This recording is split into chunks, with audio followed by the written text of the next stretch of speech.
an 8-day heat wave and it's almost 100 degrees outside, so I think that's a pretty good indicator of what we're all here to talk about today. My name is Helen Gim. I'm a newly elected city councilwoman here in Philadelphia, and I'd like to welcome everybody to this great city, the cradle of liberty, in the heart of City Hall at the beginning of the Democratic National Convention to talk about what it means to march for a clean energy revolution. We're here joining together for an urgent call to free our country from its addiction to fossil fuels and to make a swift and just transition to a clean energy future. The bottom line is this: our cities and our elected officials can no longer continue to sleepwalk their way through a climate crisis of gargantuan proportions that threatens not only our future but our current way of life. In city after city, rising income inequality is built off a social infrastructure reliant on fossil fuels. Philadelphia is the poorest large city in this country and had just over half of our calendar days last year were considered of good air quality. Asthma-related hospitalizations are on the rise, and our residents and our school children struggle for affordable housing and utilities. We struggle for water access. Without a movement to win bold solutions to the climate crisis over the coming years, low-income communities of color in this city and all across the nation will bear the brunt of what should be an avoidable disaster. The good news is that together we are demanding a shift towards clean energy. We are not only on the right side of history on this, we have both a responsibility and an opportunity to rebuild aging cities like Philadelphia with sustainable energy solutions that will help us address how all systems of modern life, that includes buildings and housing, transportation, energy, food, and more, can be powered and structured for a new millennia. If we're going to avoid the worst impacts of the climate crisis, we have to rebuild these systems with an eye towards promoting equity and justice for all. Our cities, this city in particular, has a critical role to play in seeking cutting-edge initiatives that address climate and inequality. When the solutions are stuck in our state assemblies or in DC, we have to look locally and at the connections that we have with grassroots communities that are building a political revolution in order to see evolution at the top. We owe it to our children and ourselves to see the climate crisis not through the lens of deniers and fear and those who fear the future, but through the lens of those who are inspired to build and rebuild for our nation. Thank you. I'd like to turn things over to Winona Howder, founder and executive director of Food and Water Watch, who's worked tirelessly to make this march possible. Winona. Good morning. When Food and Water Watch became the first national organization in America to call for a ban on fracking, it was viewed as a really marginal issue. But our movement has expanded dramatically and become mainstream. Our movement is diverse and broad-based. It made fracking a major issue in the debate over who would be the nominee for the Democratic Party for the presidency. And today, over 1,000 groups from all 50 states are supporting this march. And we are here to make it clear to Democrats that we are not going to take no for an answer. We are going to move forward. We are going to demand that everybody we elect take the clean energy revolution serious. And our movement has made it so that today more Americans are opposed to fracking than support it. And even more important for this convention, an overwhelming number of Democrats oppose fracking. The clean energy revolution requires urgent action that will address climate chaos, remediate the damage in communities across the nation like Pennsylvania and protect people from the ravages of the fossil fuel industry.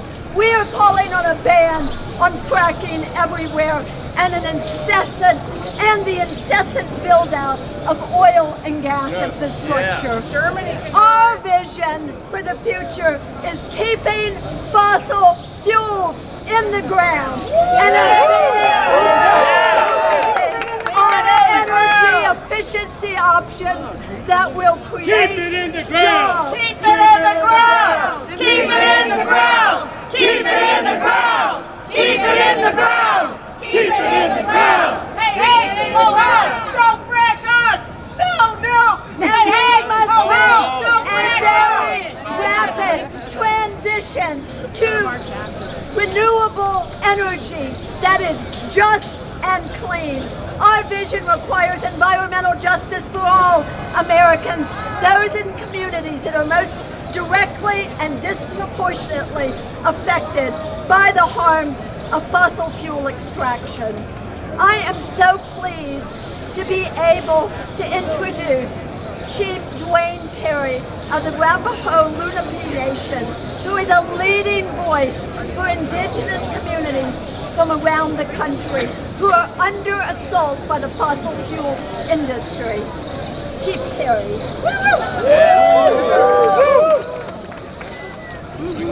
I'd like to thank everyone that's gathered here that has come to stand for our Mother the Earth and for a clean energy revolution. And I would like our national leadership to know and our local leadership to know that this is simply the symbolic representation of millions of Americans that stand with us. Millions of American voters. Now it's time for a new, clean energy America, and we ask you to step forward. In addition, I ask our national leadership to remember the Ramapo people who made it possible for this country to come into fruition, and to remember the pain, and our people are now dying for lack of that same leadership. I thank you.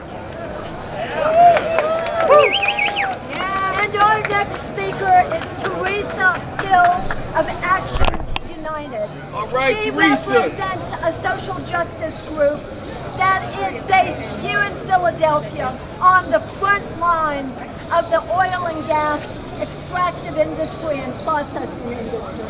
Teresa. Nice, Teresa.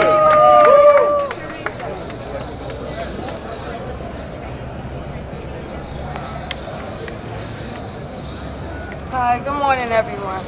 My name is Teresa Hill and I'm an Action United member and a resident of Philadelphia. I'm also standing here with the Green Justice Philly Coalition.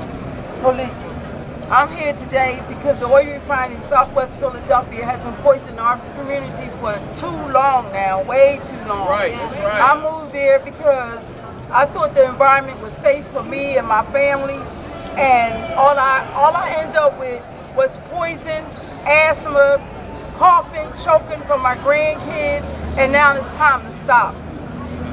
Today, I'm standing here today, and I believe in justice, and today we will get justice. We are going to keep fighting until we get justice.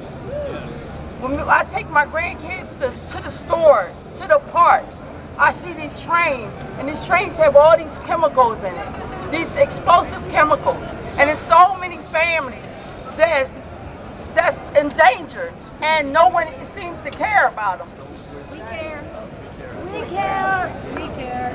Okay, so today I'm standing here for a lot of the elderly people that has cancer, that can't get out, the kids that can't be here to speak for themselves, and it's many, many, many children, and it's particular school, but it's millions of kids around the area that has asthma.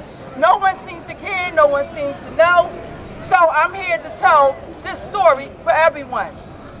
Okay, Phil Rinaldi at the Chamber of Commerce still wants to bring this gas from across the state, from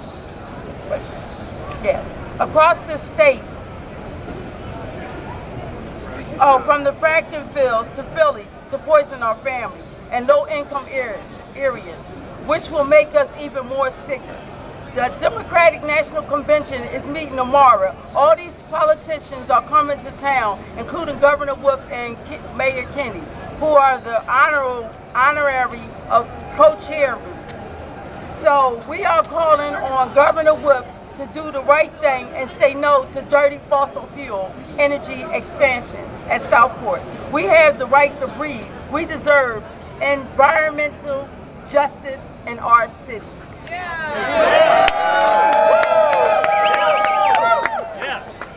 I'd like to next introduce Elsie Gearhart, who is living on the front lines of the oil and gas industry. I think the other side. Hi, my name is Elise Gerhardt, and I'm a rural central Pennsylvanian. And my family lives along the route of the Sunoco Logistics Mariner East pipeline that's proposed to run through 17 counties in Pennsylvania and wind up at the Marcus Hook Industrial Complex just west of Philadelphia. And that product going through that pipe, those pipes, is used in plastics manufacturing, and it's also majority going to be for export, if not all of it for export. And so we're experiencing now with this pipeline infrastructure build out what the people of Philadelphia have been experiencing for 100 years. They're coming into our communities and making them toxic. They're deforesting Pennsylvania. My family actually had a conservation area set aside, which is for the public good.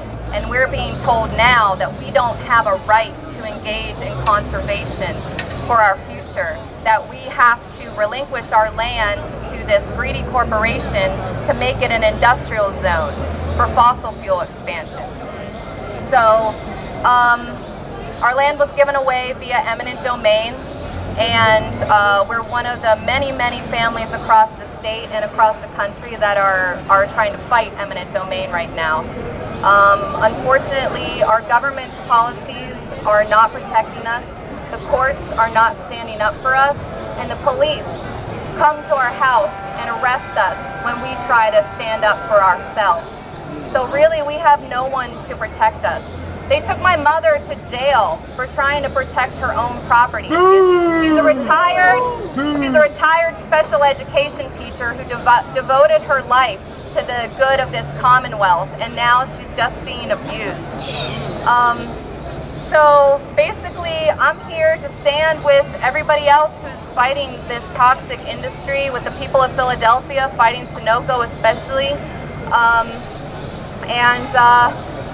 Yeah, so it's good to be here with you all. And as far as this convention, I'm not really here to talk to these politicians because they have clearly sold us out. Governor Wolf has praised the export of natural gas liquids through an existing Sunoco pipeline. They already started exporting earlier this year. They want to continue to expand that export. And when he praises that, he's also praising the polluting of people's water, the stealing of their land, the expansion of these refineries here in Philadelphia that are hurting people and killing people. He's supporting all of that. So if you think that Democratic leadership is going to save you, I don't really agree with that. So I think it's important that we all just see each other and recognize each other and come together to fight our own fight, because we're the solution that we've been waiting for. And when we're not given that power to do the right thing, to protect the land, to protect our communities, then it's our obligation to take that power. So that's what I'm here to help do. So thank you all for being here. Thank you. Thank you all for being here. Our next speaker is Sandra Steingraber, the science advisor to Americans Against Fracking. Yes. Get fracking. We're against fracking. Hi everyone, I'm Sandra Steingraber, Americans Against Fracking Science Advisor. I'm a biologist and have spent a lot of time looking at the public health effects of the fossil fuel industry, and I'm here to say that while a sense of justice and a sense of ethics, as always, sets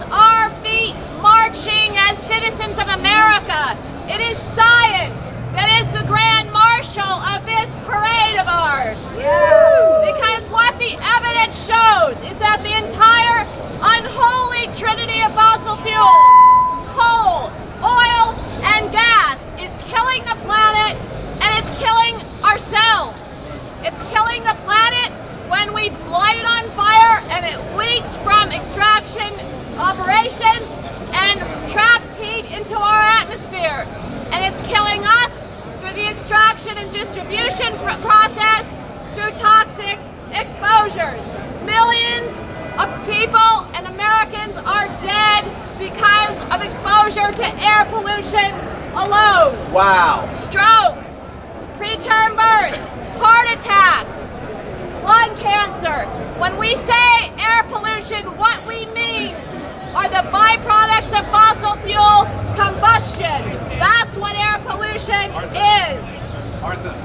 As the co-founder of Concerned Health Professionals of New York, I have reviewed hundreds of studies about the health impacts of fracking, and with my colleagues in the sciences and medicine have compiled them into a compendium that is hundreds of pages long with 687 footnotes.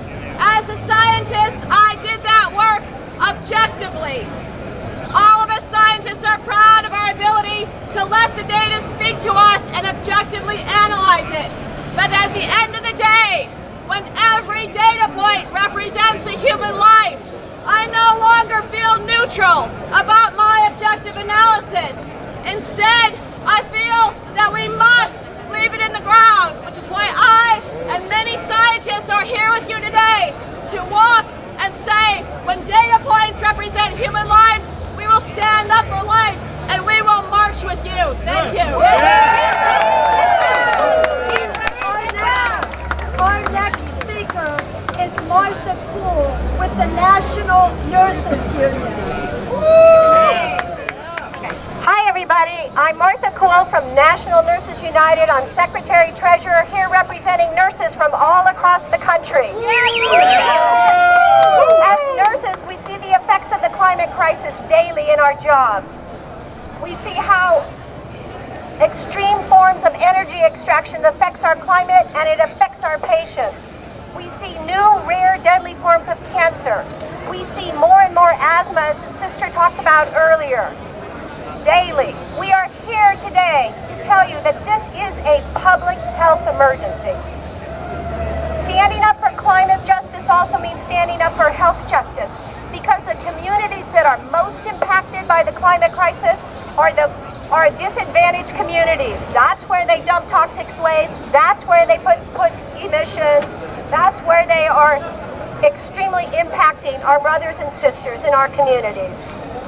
Healthcare justice, Medicare for all would go a long way to leveling the playing field. Not enough, we have to solve the climate crisis, but it would help.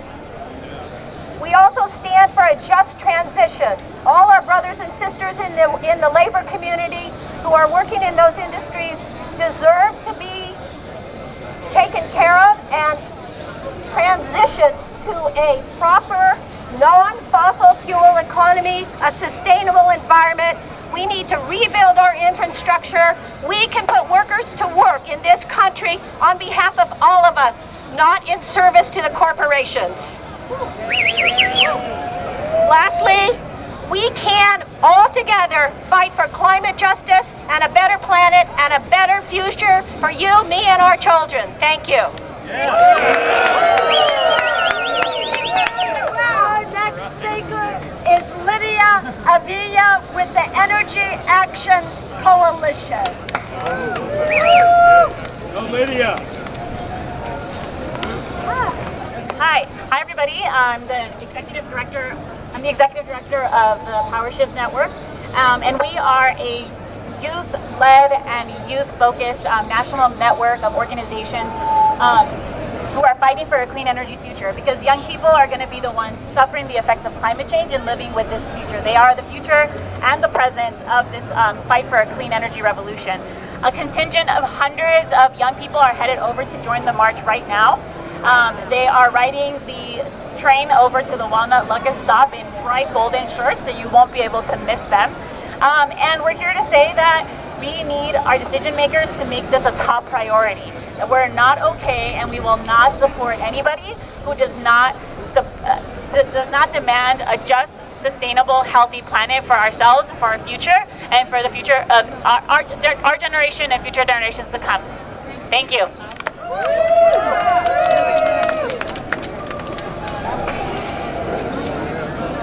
Our next speaker is Laura Caceres, who is the daughter of the slain leader of the indigenous movement in Honduras.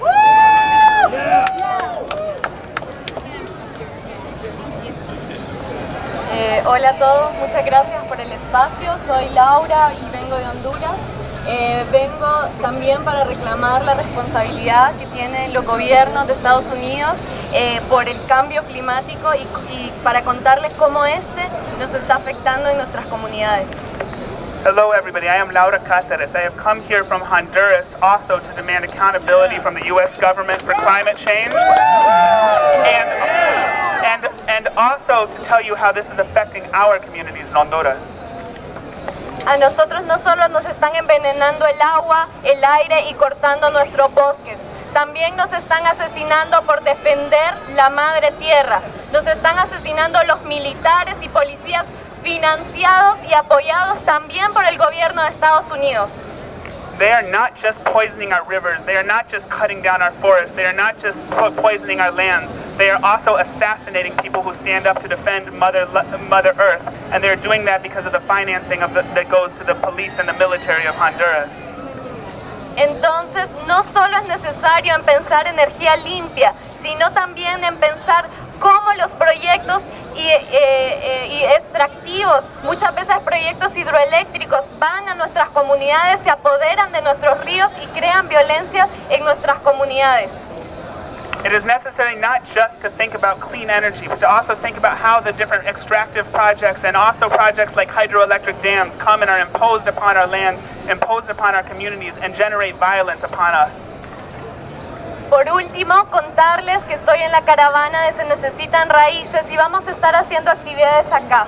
Y además decir que necesitamos despertar, necesitamos actuar por el planeta. Y actuar significa estar día a día moviéndose y corriendo el mismo riesgo y la misma suerte que a veces nos toca correr a nosotros en los países que estamos dando la materia prima para sostener este sistema de consumo que ya es insostenible y que va a acabar con el planeta.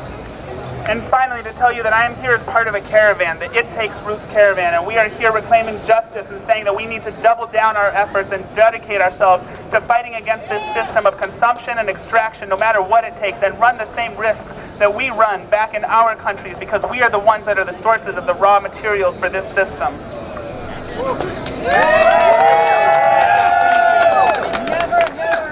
We have so many people here all around you representing many movements, and they are here and available to speak to the press.